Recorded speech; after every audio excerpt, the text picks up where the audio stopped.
Hi everyone, welcome back to my next video. We're still here at the RTR and meeting the most interesting people in the most interesting rigs.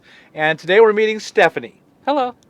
And Stephanie is in this really nice Runaway trailer, and we're going to learn all about that. And Stephanie, how did you end up here at the RTR in a Runaway trailer? Interesting story. So back in like 2013, I was looking at, van dwelling, vagabond life, because I traveled a lot when I was in the Army. I was in the military for 11 years before I got hurt and became a disabled veteran. And I love to travel, and I just remember the freedom you get when you're out there in the wild or in a plane or just wherever, and you're away from the bricks and sticks. And I was always on the fence after I got out of the Army about the whole travel thing. And then I saw this documentary in 2013 with Outbound, and I was like, that's it. I can travel. It doesn't have to cost a fortune, and I can just get out there and live. But from that time, 2013 till about really 6 months ago, I was very hesitant. I bought the trailer last year, and I did take it on a 2-week vacation back to see my family in the Midwest, but it felt very scary because I'm going through a lot with my personal life, with transition and all of that. But I finally just, I reached out to Bob a few weeks ago by email, said, Bob, I'm going to do it. It's time. I've got to get out there and go to RTR and see what it's like and learn from these folks and see what I can share. And it was a very reassuring email I received back. It felt very welcoming, so I just decided to come out from California and see what it was all about, and I'm really glad that I did. So Yeah, everyone's welcome here. And I just, that's one of our primary goals, is that everyone is always welcome here. So you're now full-time. I'm part-time, getting ready to. Part-time, you're working your way towards it. And you have your SUV, which was probably the vehicle you had. Yeah, my Honda, this is just a it's a 4-cylinder, all-wheel drive Honda CR-V. It's a 2013. I paid it off, I own it, so I have no car note. I have the good fortune of also owning my rig outright, so I have no payments on the rig or the car. I do have an apartment because I work, I'm a federal employee, but if the time comes that I want to go full-time, I can just keep my job and have my rig to live in and make that work for me while I'm working towards my retirement. So I'm really blessed with that. So can you work on the road, or would you have to work in a town then? I telecommute about 3 days a week. Are you really? And then I go to the hospital about once or twice a week. So I have a lot of flexibility. But that's ideal. Even at the hospital, I have the parking pass, and they have a garage, and they have a big open area. So I could just park towards the back of the open area, lock up my rig and keep all my valuables on me and just be good to go. So that's ideal. It's perfect. It is. I don't have to worry about work camping. I don't have to worry about not having regular income. I mean, I'm a disabled veteran, and I'm blessed to have just under $2,000 a month of tax-free income for that. So, I have about 12 years left for federal retirement at 20 years. So when I retire, I have my federal pension coming in from both military and being a federal civilian, plus my disability pension from the Army. So I could live very comfortably, and I'm blessed, but I'm cursed. You're disabled. I nearly lost my life in the line of service, but because of that, I now have financial freedom. If I lost my job tomorrow like that, I could afford to live in a campground every day of the month and live on the road comfortably. I don't have to worry about the $500 or $1,000 budget. I'm blessed to have the budget that I could live comfortably on, and so I have no complaints. I mean, if I could go back and do it all again and not get hurt, that would have been ideal. Yes. And then done my 20 years in the Army and retired. But, the way things worked out, it just kind of fell in place and got me on the track to where I am now. So everything worked just right for you. Yeah, I was able to use my GI Bill and go to college. I actually have my bachelor's in business, a master's in education, and my doctoral studies in education and metaphysics. And I'm an ordained minister, so something else I do on the side is I do part-time weddings. Mm-hmm. So, there's always ways that you can generate other income. I do it for a hobby because I just like to help people. I'm an educator by trade. In my current position, I am a transgender outreach educator for veterans who come into the system to let them know that the VA is a transgender-friendly place. So I train staff and visiting staff to the hospital on how to treat transgender patients, transgender employees, and that kind of thing. But I'm also a California licensed high school healthcare science teacher. And I've been a college professor. So for me, getting out into this movement, really, I was like, well, when I get out into this life, how do I contribute to this community? Because I'm an introvert. So part of this experiment is learning how to get out of that comfort zone a little bit and share what I can share with the community. And for me, that's teaching. Today, I'm blessed to give a class from 3:30 to 4:30 on land navigation and map reading. What happens when your phone breaks and you don't have GPS? How do you use terrain association? I brought my compasses, lens-guided compasses. I'm going to show folks how to orientate with that, how to read a road map. So these are all skills that I take for granted because I've had them so long as a teacher, and I've had these skills as a soldier. So coming out here in the elements where people can use these basic skills, map reading, first aid, personal hygiene, that type of thing, I think there is a lot that I can actually give back to this community while I'm learning and taking from it well. So I think there's a really positive energy and exchange going on there that I just feel really welcomed into this community with. Right. So I'm really excited about all that. That just sounds really good for you and for the entire community. Why did you choose a Runaway? Sounds like you had the finances maybe to choose anything. I did. Luckily, I had some savings, and I looked at the scamps. I looked at tow behinds up to like 18 feet. I looked at the vehicles that I would need to pull those, and I thought, how do I do this with the minimal of expense? Because even though I had padding in my finances, I didn't want to blow through it all. Right. So I thought, well, what car do I already have? Well, I have my Honda. It's a 4-cylinder, but it's a 4-door. It's a hatchback. I can put the back seats down. I have plenty of cargo space. So what can I pull with this vehicle that I own? And I started looking at the engine specifications and the transmission specifications for towing, and I realized I had up to 1,500 pounds. Okay, what can I tow that is about 1,000 pounds behind my vehicle? Well, that eliminated a lot of the 16, 18 footers because they're too heavy. That eliminated a lot of the tent campers because with those, a lot of the parks, especially in California where there are bears, you can't have a tent camper. Absolutely. It has to be a solid shell. Absolutely. So that left the scamps, the Runaways, and the teardrops.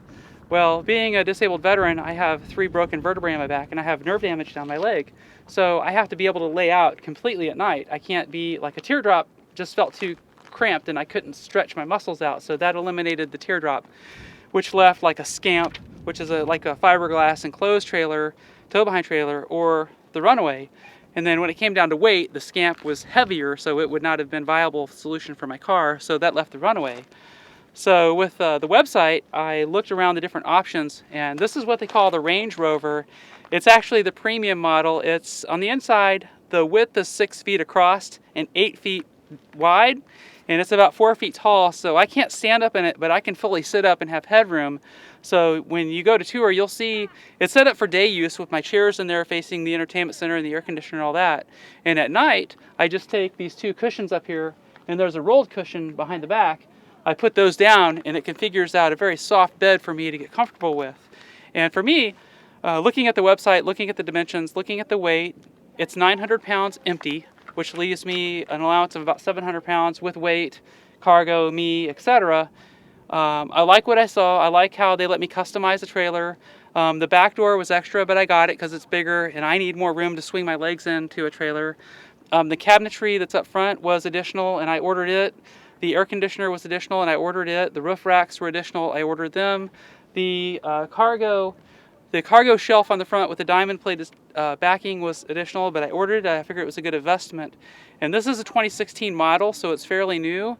But it is really nice. I don't have to have a roof vent because there are screen windows. I can crack the windows at night to let the condensation out. So for me, this has been a great fit, but it may not be the fit for everyone. I travel alone. I have a therapy companion pet that is a snake. Tatiana is a Kenyan sand boa, and she's about 3 feet, or she'll get to be about 3 feet. Right now, she's about 1.5 feet. So she goes everywhere with me. So for she and I, her 10-gallon aquarium, and for me, this is perfect. It's ideal. It's lightweight. My gas mileage on the highway is about 22 to 26 gallons with this in tow at 55 miles an hour. That's amazing. And in my everyday mileage in the Honda without the trailer is closer to 35 miles a gallon. So for a 4-cylinder, I can really save on gas if I have to move from site to site versus if I had a Class A that might get, 12 to 14 miles a gallon or something like that. If you were very lucky. So You'd be a miracle if you got 12 to 14. but I did my research and I called Runaway Camper and I think I actually emailed you back and forth a couple times about a year ago when I was looking at this option and you chimed in those emails and gave me some advice. And I think I actually learned about Runaway from you. I took a tour of the factory and I'm a big proponent In fact, I have another video coming out about them, which Yeah. will probably coincide with this. I think your website, the Cheap RV Living, is where I learned about these trailers, because I've Right. been following your website since about 2013. So, Right. and I love how you have all of the links through Amazon. So I don't have to go search all of these sites on Google. It's just boom, boom, boom, boom, boom. It's all right there. So Cool.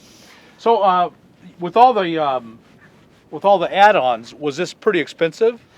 this model cost me this model cost about $6,000 and change. With everything? Yes. Oh, that seems pretty reasonable. The base model is a 6x4, and I think it's closer to $3,000 to $4,000. Yes. Just, basic model. But I figured if I'm going to full time, I don't want to have to upgrade later. I want what I want now and just be set, so that later on I'm not getting nickeled and dimed. I'll put the cabinets in, put the back Right. door in, this, that, and the other thing.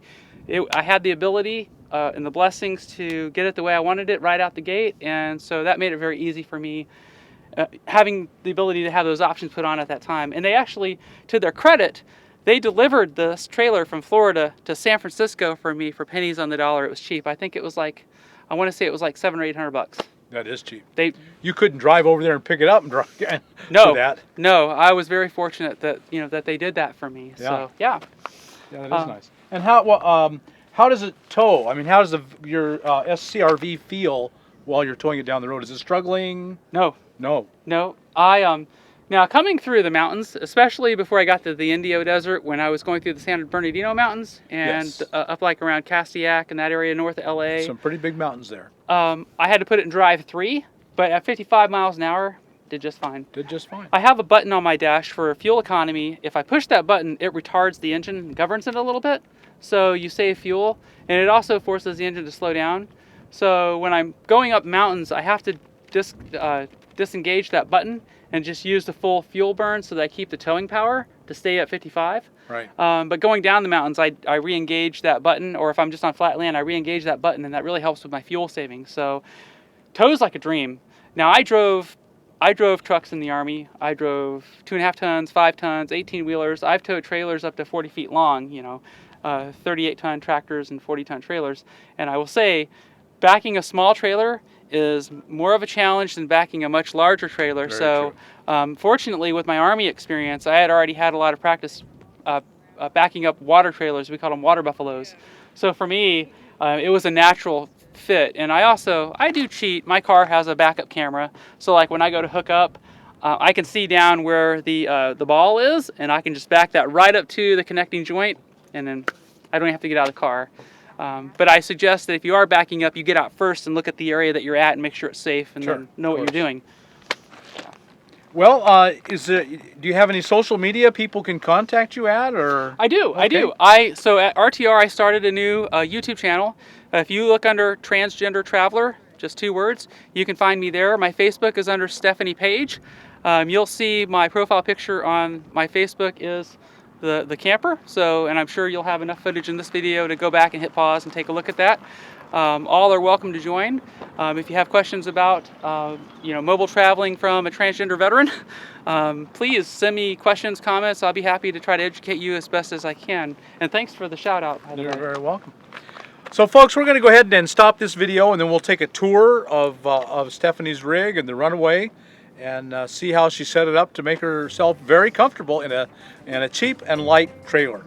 So I hope you enjoyed this video, you're inspired. Follow Stephanie, and like us on YouTube, and subscribe to the channel, and we'll talk to you later. Bye.